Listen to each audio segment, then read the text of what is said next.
Or maybe it's a multiplayer thing. Hello? Oh, hello. Hey, what's up? Oh, hey, wait, this sounds way better. I don't know. Did you switch to Wi-Fi or? Oh, I just took my boyfriend's phone. Oh, okay. Yeah, this sounds like a trillion times better. So. Okay, cool. I am Okay. so sorry, No, y'all. no problem. You're fine. We do nothing here anyway. Okay, so you are Stephanie, majoring in political science, and you have a minor in. Did you say African American studies or African American history or? Yeah, African American studies is basically the examination of like Africa diaspora people and then like colonization, imperialism, all that jazz. So it's basically just like what's going on with black people around the entire world. Gotcha. Okay. Yeah. Um yes. So the like start of our conversation came because of the Kanye West video. Yeah. And so I do want to clarify that I fucking love Kanye, Mm-hmm. and um, I don't actually think what he's doing or trying to do is wrong. Like if I could choose a dream job, I would be his Kellyanne Conway. Like if he's running in 2020, but Gotcha. he doesn't know Black history, and a lot of conservatives that try this whole like free thought wave where it's like, oh, in order to not conform to like the politics of today, I have to enter an entirely new vacuum. But because that vacuum has no basis in reality, you turn into fucking who's that dude that you talk to, that radio show, Jesse? You turn into him because you don't have any like grasp on reality. Are you telling me that Candace Owens isn't a good source of information for like Black Americans or Black related history? Right. So like yeah, you end up having a real conversation about like um employing critical thinking Mm-hmm. when the politics that you are exposed to don't seem to suit you. But if you have no like grasp of history or like sociology or anything, like just basic statistics, you're gonna fall into like Candace Owens. Yeah, for sure. Yeah. Um, but the thing that I disagreed with, or I think seemed to be your point in your like analysis of Kanye's video, is like this general fallacy that I hear a lot, where it's like if they were enslaved for 400 years, and it's important to note that it's 400 years because people include Jim Crow law Mm-hmm. into that bubble, because a lot of people are like, well, it was only 300 years of physical enslavement. Well, like, we include Jim Crow. Um, there's this fallacy that, like, how could it have been this long if you are not, like, in some ways making the choice to be there? Not necessarily actively choosing, but, like, Oh yeah, yeah. I don't, To be clear, yeah. just real quick because because this take is really dumb. But the Kanye one. I'm not, and I totally understand when I watch. Normally, I'm pretty responsible in my messaging, but I totally understand when you watch it, how it could have come off. I wasn't necessarily or not at all like 100% describing or not 100% defending Kanye's point of view. I was just irritated that people didn't seem to understand it. So for instance, like I don't think that the only reason a group of people was enslaved was because they were all brainwashed into being enslaved. Like obviously there was very real physical repercussions and a whole bunch of other stuff that went into it as well. I was just irritated because people seem to take Kanye West's point of view, which he's been pretty consistent on, his whole like massive brainwashing consumerism shit, and then they blew it up into something like really weird, like black people wanted to be enslaved or some other weird thing. That was my main problem. I just want to get that out there so that you don't think that I think that like the only reason black people were enslaved or whatever was because they all wanted to be or got brainwashed or some shit. Okay, sorry, go ahead. Right. Okay, yeah, yeah. Okay, Mm-hmm. cool. So I'm glad that was, yeah. So then um I don't know, what is there to, I Well, mean, I I mean, guess I we guess could. like since you're here, and I guess a lot of people had that impression of I take anyway. I mean, you can talk a little bit about that, I guess, in terms of mindsets and conditions that led to people being, Oh, in the okay. place they were if you want. Yeah. So I think a main point, I mean, like you're talking about like the brainwashing and consumerism and all that kind of stuff, Mm-hmm. because I do think Kanye has not only like the influence just because of like, you know, his wealth and also like his legacy and all that kind of stuff, Mm-hmm. but also just because like his political, like his thought process is there and it is forming, and I respect it a lot.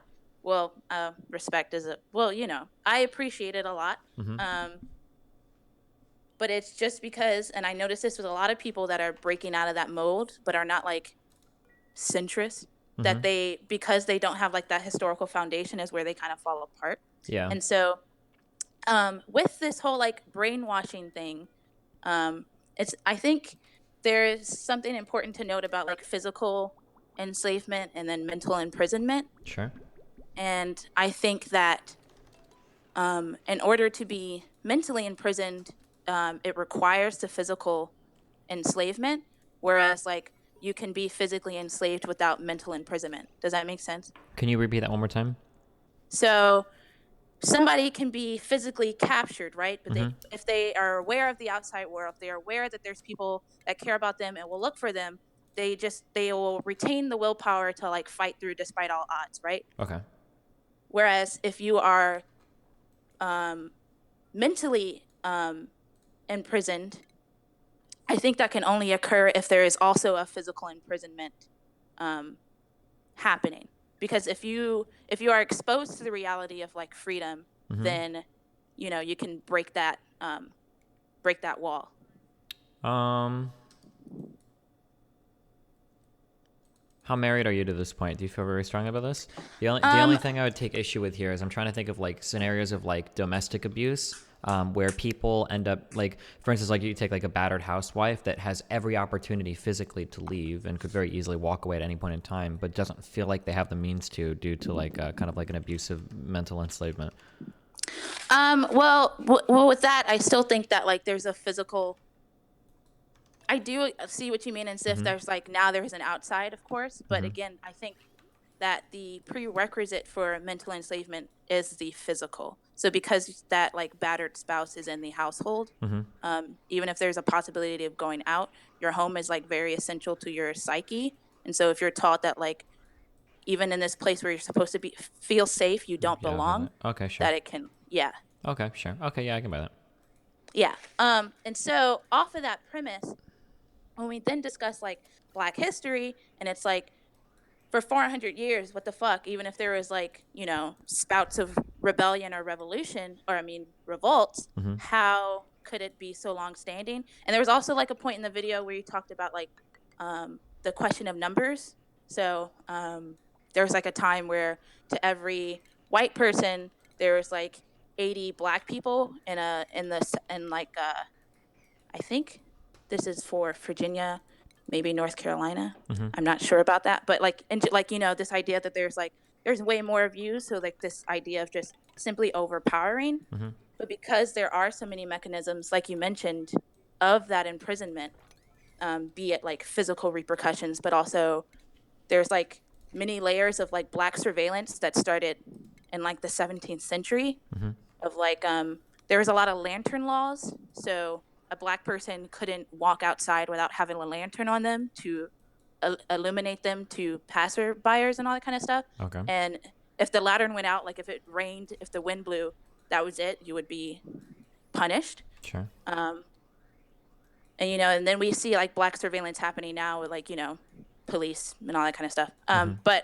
And then there's also a point of like Black religiosity, where you have predeterminism, which is like didn't fall out of common practice until like the 19th century. But we know that like religious practice are really central to, the way Black people define themselves in spaces. Not saying that there's not like Black atheists and all that kind of stuff, but we can understand like culturally the way that religion has manifested itself during enslavement was this. When you talk about this predetermination and everything, is this the idea that like a good Black person would be like a loyal like slave to a white person, like this type of idea, or?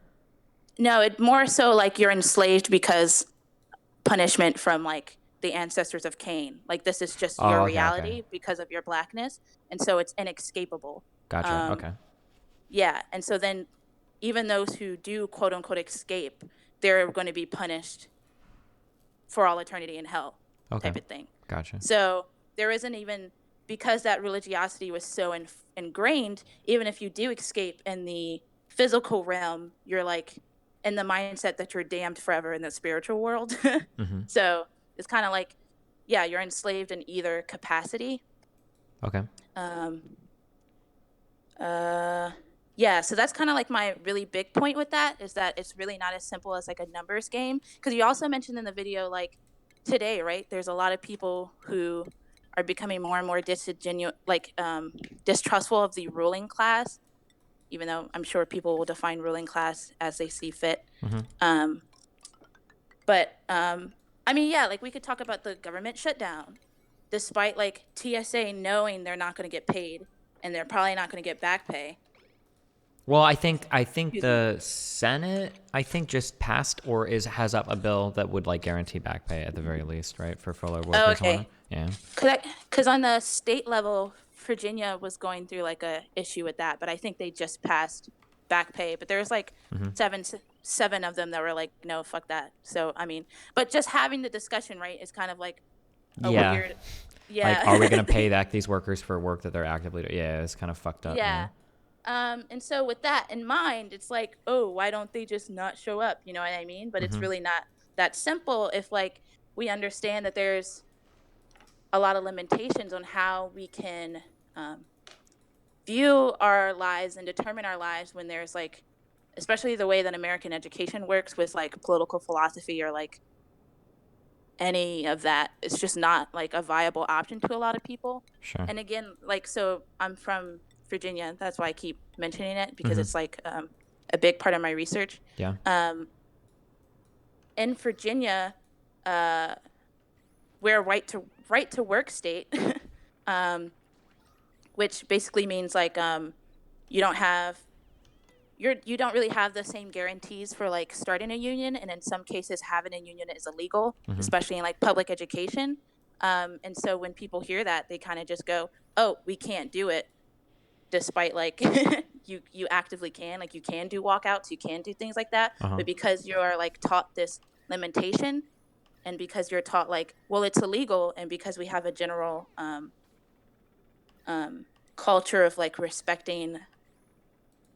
Okay, it's weird with What? like American political philosophy, because on some level we are taught to respect authority, but the way our history is taught is that we've always defied it, even though historically that's not true.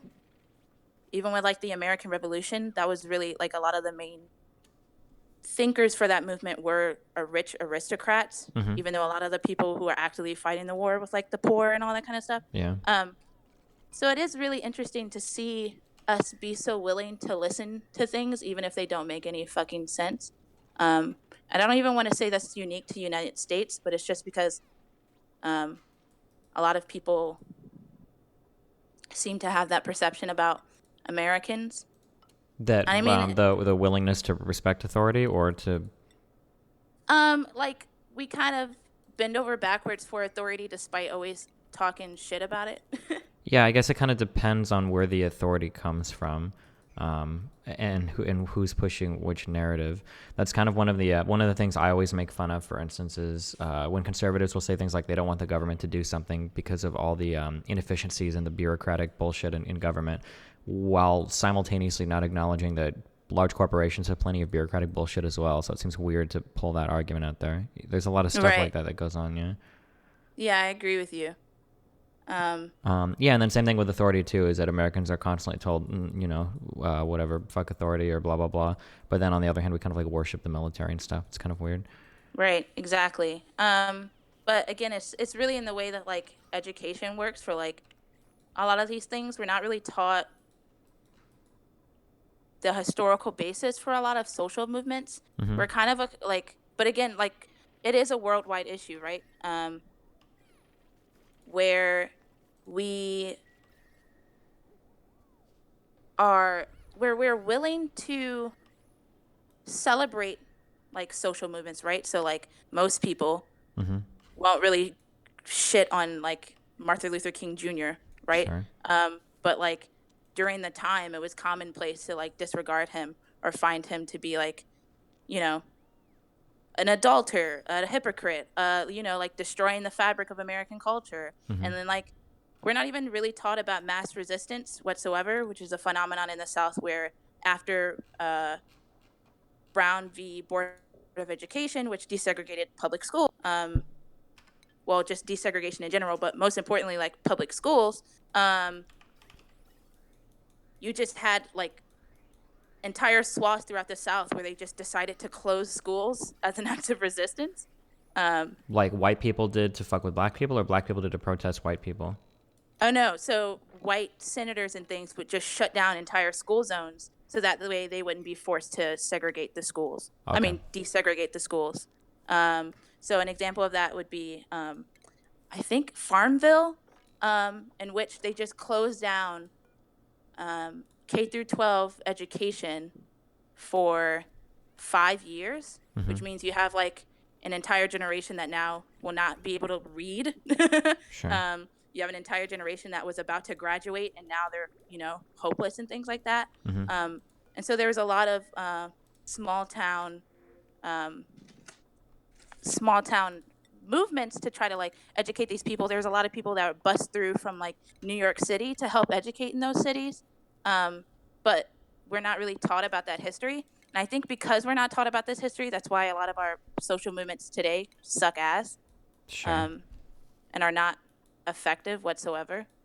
I mean, I don't know if I'd say any of our social movements aren't effective, but I mean, I guess it would be like, what are the goals and mission statements of the thing? So, for example, the Women's March, mm-hmm. the point of that is to show like, the people are against X and we'll show it by running in the streets. But like, and then also there's like a layer of like supporting politicians of marginalized backgrounds and things like that. So I don't want to like diminish the work that people have done in the Women's March. Mm-hmm. But I think that because we were taught about the civil rights movement, and this idea of visibility, because like television was new, and there was like large masses of the nation and of the world in general that didn't really know the brutality that Black people faced. Mm-hmm. That like, when you do have high schoolers that are in the street and they just have their arms locked and then police are sending dogs to them, witnessing that brutality makes people recognize how severe the problem it actually is. But I think today we run into a different issue of not oversaturation, but more so of like, we know this is happening. It's not a question of people not being aware. It's a question of, why is there an inaction to this problem? You know what I mean? Sure. Like, why But aren't people because, doing something to stop it, or? well, not even, I don't want to like say, why aren't people stopping police brutality, but more so like, why aren't there like, why aren't the questions passed, is this a reality, to like, how can we mitigate this? You know what I Mm-hmm. mean? To like, policy and things. If you believe policy reform can change this, why aren't there like more policy that's being introduced besides like just having politicians say the slogan Black Lives Matter, whether they actually like instituting to help remedy the situation? Sure.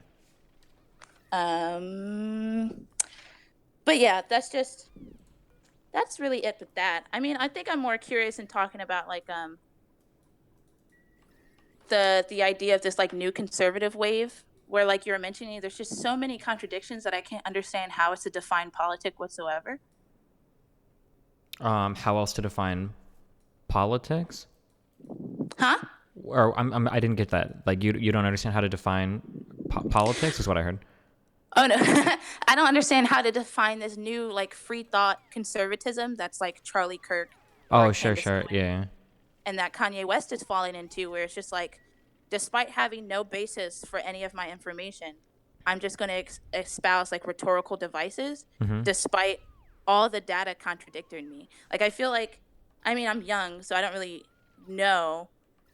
Like, I wasn't living amongst like political campaigns during like Reagan and all that kind of stuff. But I just don't understand how, when information is so accessible today, that these populations can get so, Brainwashed. yeah, I mean, is that, I think I guess that is I it, don't think the accessibility of information doesn't really matter as much as like being able to understand like what is good information or not good information, right? And these skills aren't really taught much, it seems, in American institutions right now, like, kind of like critical thought and stuff like that. mm-hmm.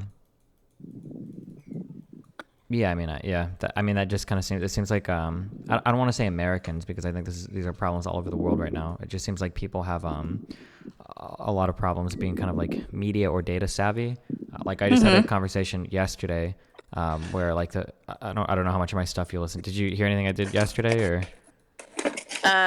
What happened? It was a like conversation on voter ID, and it had to do with Oh yeah, did you hear the conversation, or are you I just did. It was awful. yeah? And it was just like that whole conversation was just not knowing how data works, or like being able to confront like your own kind of like data biases. Like, hey, you know, if we do a thing, it's going to prevent some people from voting. It's like, well, why can't they just do that? It's like, well, they can, but statistically speaking, a lot of them won't. And like, there's just these kind of like really simple, you know, like, yeah, I don't know. It seems like that lack of critical thinking is like a pretty big deal right now for at least a lot of people in the U.S., probably around the world as well. Right. I mean, I don't know if it's too idealistic for me to be like, how can we stop it? How can we make people want to learn? But like, I just don't. I can't understand people just denying statistics or thinking that like their personal anecdote matters. I don't want to say it doesn't matter because a lot of my work relies on like um um collecting data from communities and things like that, but again, it's not like personal anecdotes at that point. Anecdote. Yeah, I Um, understand what you're saying. I mean, like, again, like all of the stuff is like, all of the stuff relating to these social issues is so insanely unintuitive that I think it's really hard, unless you're gonna take like a really big look into how all of this works to really understand it. Like, so for instance, right? I imagine you're into like intersectionality and all of that, right? mm-hmm. And I think intersectionality deals to some extent with like the personal stories and narratives of people that are oppressed by like multiple systems, right? Right. Right. So why does that person's story matter? But if I'm a poor white person, my story doesn't matter. You know, like that's an easy question to ask on the surface and then feel like you've invalidated like an entire movement or an entire field of thoughts like worth of thinking. And the, you know, the explanation for why certain narratives are more important than other narratives or why certain narratives might be more relevant to a story than other narratives is like these are like really unintuitive points that require like not only does it require a great deal of thought, you have to have an open mind going in because if you take somebody that's Mm-hmm. already predispositioned against it and then you try to run them through some of these art like you're fucked, like there's no fucking way, you know. Right. Mm-hmm. I don't like but I don't know because I feel like on some levels I'm going to say like spooky air quotes of the left because we've tried so hard to make our information accessible, it's become like we just like lost the foundation of what these words mean. So exactly, when you don't actually explain what intersectional means Mm-hmm. and understand that like poverty is essential to it, and in fact like whiteness is also essential to understanding intersectionality, even if it's not like a position of quote unquote oppression. Mm-hmm. Um, because we just like reduce intersectionality to mean like, you know, there's things that like you're discriminated against and then they build on each other and then that's it, you know what I mean? Yeah. Because we try so hard to have like this information be readily available for people to employ. It's the same thing with like feminism. We just taught people feminism means equality between men and women, which yes, but like it doesn't get into the surface level of like the power dynamics within them. And Mm-hmm. so now you have people that are like, I'm a feminist because I don't hate Women. like Yeah. yeah, I don't hate women, but it's like Or the actually people who not. say things like, you know, racism isn't alive in the United States. Like, well, what do you mean by that? It's like, well, show me the law that's racist that says we have to hate black people. It's like, okay, that's not really how any Yeah. of that works. Yeah. I mean, yeah, it's exactly what the dude, like the voter ID dude that you were talking about. Oh yeah, show me in Um, the law where it says black people can't vote. That and then the flip side, you get the candidate who's like, well, you're the real racist. And it's like, okay, dude. right, exactly, which was funny. I'm so sorry that you do this all the time. No, But it's enjoyable. um but like again, with whiteness, right? There's this idea that it doesn't add into the equation. A it's only like an additive to a conversation. So if you're talking about people of color, whiteness is just the reactive part of the conversation instead of like addressing whiteness. And so, okay, there's people in the chat that are like, "What is whiteness?" Y'all fucking know what whiteness is. But whiteness is like the explicit political social relation that you have with others around you, yourself, and the world. So, again, to simplify it, um, whiteness, you're not. actively discriminated against by institutions or by the system. Even in your hypothetical, what if there's a black CEO that fires me because I'm white? That shit doesn't fucking happen. So the dynamic that you have with whiteness is um, power, right? That's how you like reduce it. I think that one of the big problems a lot of people have with this type of stuff too is that they can't, like, people can't see things as being, like, how do I phrase this? So, like just because you have like a particular advantage doesn't necessarily mean you're always going to be ahead. So, like, anytime you'd point out, something related to the concept of whiteness, people say, well, what about poor people in Alabama that are white? Right. As like a counter, yeah, because people don't see it as kind of like a this is something that just kind of like impacts this thing. It doesn't necessarily guarantee you a certain thing as well. Right. So again, it's like it is a part of an intersection Mm-hmm. because there is something to discuss about poverty and whiteness because um, you see it in a lot of the ways that we have expanded the way of who we include as white and then who is therefore given whiteness, right? Yeah. Because again, it's not color based. We had a complete shift of like Italians and Greeks who are like darker pigmented people, but are still now um, have access to whiteness because of their position to like political power. Yeah. Um, uh, Yeah, yes. this is something that was very interesting is I read an article. I think it had a really inflammatory title. It was something about abolishing white or whatever. It was, yeah, something obviously eye catching. But that was the argument that the person had made, is that the concept of what it means to be white is generally just like something that's been used to kind of like push other people out throughout history. That the term white has become more inclusive, even ironically enough, even amongst white supremacists. Right. Most of the people that would consider themselves a white supremacist wouldn't have been the same type of white person described by some of the founding fathers, right? That use this almost exclusively to refer to like Anglo-Saxons, Spaniards and Germanic people and whatnot. We're not included in these definitions of whiteness, but we've kind of expanded it over time to include more and more groups of people. Right. Exactly. And so, um, and that's why people get really confused when we discuss whiteness, is because they always think about it as like a skin color pigment. Mm-hmm. And even though there's discussions about colorism, because that is like a legitimate point, especially within communities of color, because there was this idea that if you have lighter skin or a less coarse hair texture. Like there was a time during segregation when there were mixed people, so people who were half white, half black, or um, that there would be a paper bag test in which they would give a standard like lunch brown paper bag, place it against your skin, and that would determine whether or not you were put into certain classes, whether or not you were given certain privileges and certain accessibility things. And it was the same thing with like hair. They would put a pencil through your hair to Mm-hmm. see if did the hair stick or did the pencil stick in your hair or did the pencil fall out. So whiteness isn't simple to define, and that's because the the political positions that we have surrounding um, race is far more complicated than like genetic output. Sure. Yeah. um, or genetic disposition, and I think that's why people are really standoffish about it. Mm-hmm. Um, yes.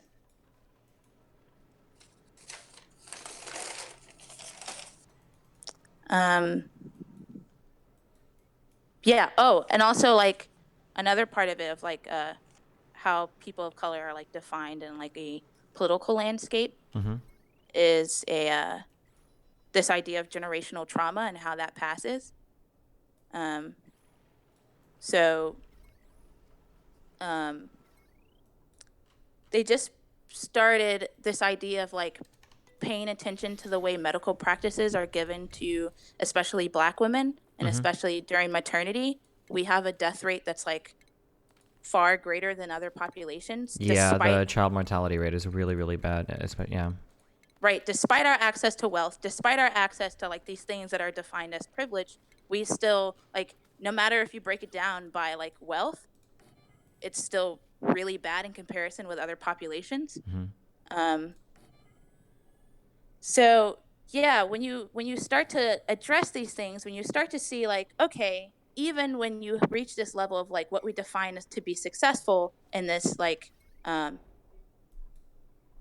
in this society, so like amassing wealth, and so amassing wealth can then guarantee you some level of like political influence or political power. Mm-hmm. um, you are still faced with um, repercussions there because of the institutionalized views of people of color. So a lot of To the be issues that real quick, just to kind of illustrate this problem for people that don't know. So like there are studies, for instance, that will show that like two people, I believe it's fuck, I should have these saved. But if you give a doctor a chart and you ask them to make recommendations on medicines or treatments for a certain person, for something that's not related to race at all, but like for things like whether or not you should prescribe like painkillers or something, that they will I think that there were pretty dramatic changes in whether you'd prescribe painkillers or something based on if the person is white or black. The doctors would kind of like change what they would prescribe to people based on skin color.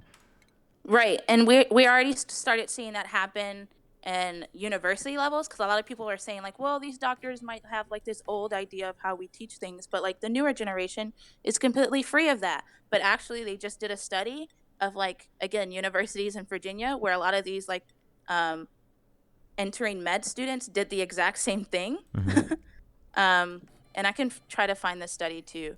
But yeah, they did the exact same thing, in which there's this idea that those who were black had more pain tolerance than white people, and um, there was a lot less. Whenever we reported symptoms, this is the same for like women in general, but especially like women of color. Whenever we report symptoms, um, we're thought of as being exaggerated. Mm-hmm. And so when you see a lot of complications with childbirth and things like that, because those are not addressed, a lot of the times the mortality rate happens in which people bleed out. That usually is the problem, and that's usually what happens during these uh, complications in birth, is that most of the time we end up bleeding out because we're not listened to when we say like, hey, I'm feeling a pain that's not regular. Sure. Yeah. I don't know. Do you have any questions for me? Because like everything was like focused on the point of like Kanye and choice, but because you don't believe that, there's not a Yeah, lot sorry. to Yeah, like go off I of. just get irritated when people attack the wrong things that are being said. And Kanye is a horrible fucking communicator. I'm pretty sure he's got like some mental shit going on or something. But yeah, no. I mean, we probably largely agree on most things, I would imagine. Oh, well, somebody just said to talk about cultural appropriation. Oh yeah, this is one of the things I've never gotten on board with, but we might even be on the same page here. Um, I guess like the problem I have with cultural appropriation is it seems like anything where the cultural appropriation is like done in a poor way, it seems like it's not really the problem isn't cultural appropriation, it's just racism.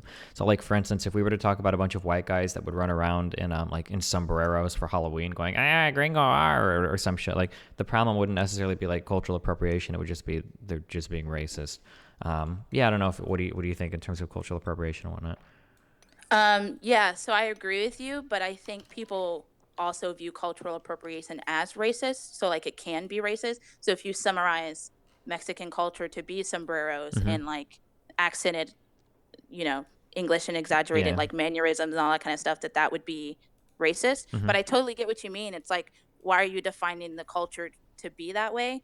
But it's more so that we're addressing the fact that those who partake in that are the ones that are defining the culture in that way. Um, and so with the cultural appropriation, um,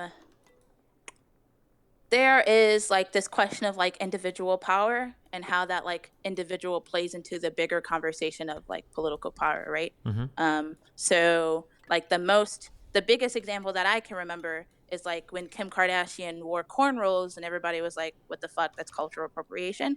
A lot of people are like, how the fuck is hair like vital to one's culture? Or like, how is that hairstyle like, how is she practicing bigotry by just wearing a hairstyle? Mm-hmm. um and so I think when you see like that outrage and it's like, stop doing this, a lot of people think it's like an individual attack, but really we're examining the political and social institutions that can allow certain people to um, wear things or practice in certain ways, in which the originator of that practice is shamed for and is punished. So with hair specifically, because hair is like a huge like topic within politics. There's so much to do with hair. Like even looking at like the Black Panther Party, the Mm-hmm. afro was like a symbol of resistance, and a lot of the times local like law enforcement would view the afro as like a sign of like a terrorist. There's a lot of descriptors when you read like FBI notes from back in the day that they were like looked at hair as like the marker of like resistance, and that they Sure. could be potentially dangerous. And so it's something like cornrows, um, that's tied back to like um, real political like ramifications. So again, it's a way of like managing the hair, sure, in a practical sense, but there was also tools in which enslaved populations would cornrow um, uh, like pathways of escape. And they would use that as like a sort of a map in order to like help others use the same pathway. Um, or, but when we're talking about like the real consequences of today, we are witnessing that Black people are being fired. They're being told that they're unprofessional and unkept. It was only until like 2013 in which Black women could wear 2013 or 2014, in which Black women could finally wear their natural hair in active duty service. Mm-hmm. And so a lot of people say like, well, but there is hair regulations at work. There are hair regulations at school and, in the military and things like that. But the way that it was regulated is that there's assumption that we are dirty and unkept for having our natural hair styled in its natural form or in braids. And so Yeah, the my only option. my ex was Hispanic, and her hair is naturally like very frizzy or curly, and she always had to straighten it for work, kind of, which is yeah. Yeah, and so the consequence of that is not even so for Black people. It's not as simple for not all Black people. It's not as simple as simply um, straightening your hair with like a flat iron. You would Mm-hmm. have to do like a chemical process of like a relaxer or a perm and things like that. Mm-hmm. Um, I really should stop reading your chat, but Oh yeah, don't. Yeah. um, that yeah, you have to like physically alter something that's innate to you in order to be deemed acceptable. Yeah, And and so not just then, physically alter, but you're physically altering something that is innate to you into something that is like innate to white people, right? Yeah. yeah, or like that is acceptable to white people. A really interesting thing that people would complain about a long time ago was when you had like a lot of the older like black pop stars like Beyonce and whatnot, they would have to like straighten their hair, lighten the color up, and kind of like take on a lot of kind of these white centric or I guess Eurocentric features or whatever in order to be more appealable to the masses. Right. And so when you see these repercussions happening and you have like higher courts within individual states, there's and then the Supreme Court on the national level, because yes, there's Supreme Courts in every single state. The Supreme Court at the national level um, says that like, hey, it's perfectly fine if you're fired for having dreads or for having braids and things like that, despite you like there's just this idea that like having those hairstyles means that you don't wash yourself Mm-hmm. and that you cannot be professional despite these hairstyles being very tedious, being very meticulous. Um, and so when you then witness people who are in positions of power who are allowed to co-opt these styles when you are not allowed to wear these styles without real economic and political repercussions, it it can strike a nerve for sure. I don't personally see the use in like telling an individual don't do this, but instead telling them like, hey, don't you think this is something to think about? And the fact that like I can't wear like dreads to my workplace, I'll be fired, and it's perfectly legal, whereas you can wear it um, and it's fine. Like there's just this general view that um, again that we attach like a dirtiness to blackness. Mm-hmm. Yes. Yeah, yeah, I understand. I guess the way that I always viewed it is it seems like it would be better to change the structures that prevent the people that you're quote unquote appropriating the culture from being able to participate in it. Would be Right. like the preferred Exactly. way. Yeah. Yeah. Exactly. Um, yes. But again, just to like reiterate, it's not necessarily that like straightening one's hair makes one white or Mm-hmm. like is necessarily like a complete um, equals out to like Eurocentric features necessarily, Mm-hmm. but it's this idea that like we must make ourselves acceptable to white people. We must make ourselves like fit for how white people define professionalism because of their position and power. Sure. Yeah. Okay. Yeah. Any other topics? No, not really. Okay. Well, hey, if I ever say anything else that you disagree with, feel free to shoot me an email. We can chat about it or anything. All right? Okay. All right. Thank you. Yeah, thanks a lot for Have the a great day. conversations. Yeah, have a good one. All right. Bye.